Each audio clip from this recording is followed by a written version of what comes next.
Sir నమస్కారం sir. నమస్తే అండి. సార్ ప్రసాద్ బెహ్రా ప్రముఖ యూట్యూబర్, వెబ్ సీరీస్‌లలో కూడా యాక్ట్ చేస్తూ ఉంటాడు. రీసెంట్‌గా వచ్చిన 'కమిటీ కుర్రాళ్ళలో' కూడా యాక్ట్ చేశాడు. అతనిపై ఒక యువతి తనని ఒక వెబ్ సీరీస్ షూటింగ్ టైమ్‌లో లైంగికంగా వేధించాడని చెప్పేసి కంప్లెయింట్ చేయడంతో ఇప్పుడు అరెస్ట్ చేశారు. అండ్ 14 డేస్ రిమాండ్ కూడా కోర్టు విధించింది.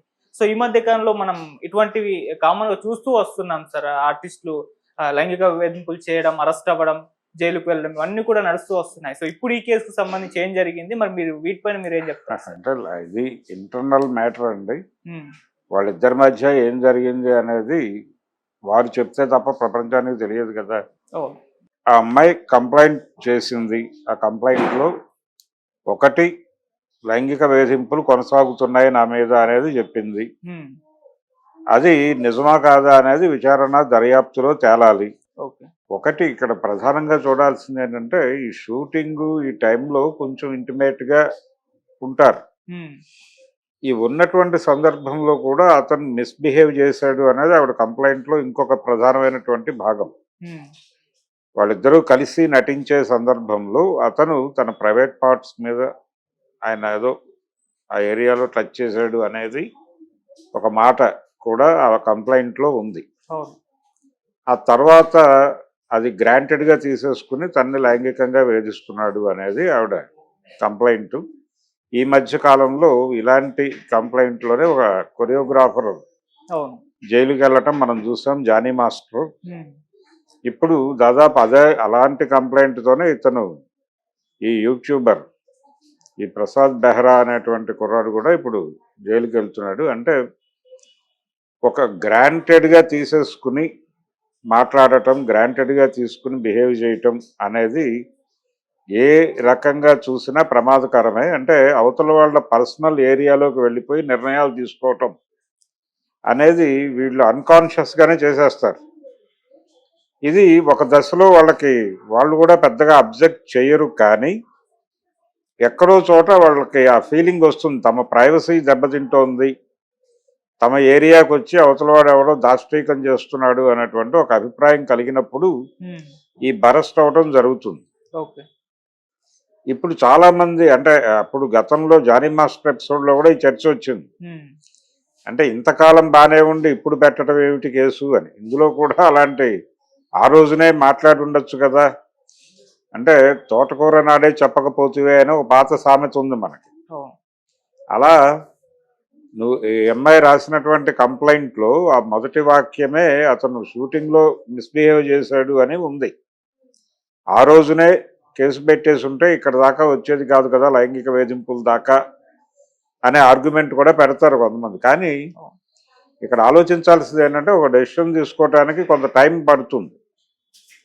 ఆ టైం ఖచ్చితంగా తీసుకుంటారు ఎవరైనా. ఈలోపు వీళ్ళు చెలరేగుతారు.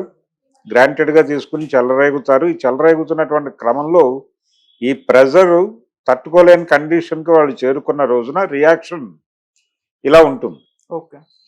సో, ఇప్పుడు కంప్లెయింట్ లాంచ్ అయిపోయింది కాబట్టి డెఫినెట్‌గా అతన్ని ఆల్రెడీ అరెస్ట్ చేశారు. రిమాండ్‌కి పంపించేశారు. హ్మ్. ఆయన బెయిల్ తీసుకుని బయటకొస్తాడు. రేపు కేసు ట్రయల్ జరిగినప్పుడు మళ్ళీ ఆయన కంటెస్ట్ చేస్తాడు కాబట్టి విట్‌నెస్‌ని ప్రొవైడ్ చేసుకోవాలి. ఆవిడ కూడా ప్రొవైడ్ చేయాలి. ఓకే.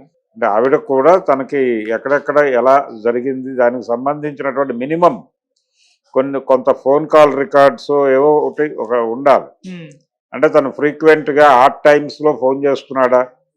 ఎలా జరుగుతోంది? అంటే వీళ్ళిద్దరి మధ్య అతని హెరాస్మెంట్ గురించి ఈవిడ ఎవరి దగ్గరైనా మాట్లాడారా? ఆ మాట్లాడిన వాళ్ళు ఎవరైనా ఈవిడని ప్రొటెక్ట్ చేస్తూ వచ్చి మాట్లాడతారా కోర్టులో? ఇవన్నీ ఉంటాయి. సో, ఈ రకమైనటువంటి సాక్ష్యాధారాలు వారు ఇటువంటిదేం చేయలేదని అతను వీళ్ళందరూ కూడా కోర్టులో ఎవరి ఎవిడెన్సెస్ వాళ్ళు ప్రొడ్యూస్ చేసిన తర్వాత హ్మ్. కోర్టు ఒక డెసిషన్ తీసుకుని అతనికి శిక్ష వేయాలా వద్దా అనేది నిర్ణయం తీసుకుంటుంది.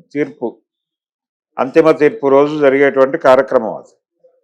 ఈలోపు అతను ఆల్రెడీ ఇప్పుడు అప్కమింగ్ ఆర్టిస్ట్ అతని సినిమాలకు సంబంధించి 'కమిటీ కుర్రాళ్ళలో' అతనికి భారీ పేరు వచ్చింది. యూట్యూబర్‌గా అతనికి ఒక ఇమేజ్ ఉంది. అలాగే ఇతర కార్యక్రమాలు కూడా చేస్తాడు అతను. అవును. షార్ట్ ఫిల్మ్స్ ఈ కార్యక్రమాలు కూడా ఉన్నాయి. హ్మ్. చాలామంది ఇది యూట్యూబ్ అనేది అంటే సోషల్ మీడియా ప్లాట్ఫామ్ ద్వారా ఒక ఫ్యాన్ బేస్ని క్రియేట్ చేసుకుని ఈ ఫ్యాన్ బేస్ అంటే నోన్ ఫేస్ అనేది ఎస్టాబ్లిష్ చేసుకుని ఉమ్, ఈ నోన్ ఫేస్ అనేటువంటి ఒక ప్రాతిపదిక మీద ఇండస్ట్రీలో ఎంట్రీ పాస్ తీసుకుంటున్నారు. వాళ్ళు కూడా ఇప్పుడు నీలో టాలెంట్ ఉంటే అది ఎక్కడో చోట ప్రూవ్ చేసుకో అని చెప్తున్నారు. ఆ ప్రూవ్ చేసుకోవడానికి సోషల్ మీడియా ఒక ఓపెన్ డయాస్గా ఉంది. ఆ ఓపెన్ డయాస్ మీద ముందు దాని ద్వారా ప్రజల్లోకి పంప్ అయిపోయి అక్కడి నుంచి వెండితెరకి ప్రమోట్ అయ్యేటువంటి ప్రోగ్రాంలో భాగంగానే ఇవన్నీ చేస్తున్నారు వీళ్ళు. ఓకే. ఈ కష్టమైనటువంటి ప్రయాణమే. సో అతనికి మొదటి అక్కడ ఒక ఇది దొరికింది, కమిటీ కుర్రాలో అతనికి ఒక గుర్తింపు దక్కింది. ఆ గుర్తింపు నుంచి నెక్స్ట్ లెవెల్కి వెళ్ళాలి. ఈ ప్రమోషనల్ యాక్టివిటీలో ఉండగానే అనుకోకుండా ఇదొక ఆదిలో హంసబాద్ అన్నట్టుగా జరిగిపోయింది.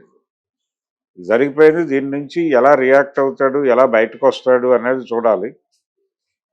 అంటే ఒక ఆరోపణ వచ్చినంత మాత్రానే నేరస్తుడు అయిపోయాడా అనేది ఒక మాట వస్తుంది, కానీ అవ్వచ్చు కూడా. కొన్ని సందర్భాల్లో ఏమవుతుందంటే అవతల వాళ్ళు ఏదో లీడ్ ఇస్తున్నారు అన్న టోన్లో వీళ్ళు అనుకుంటారు.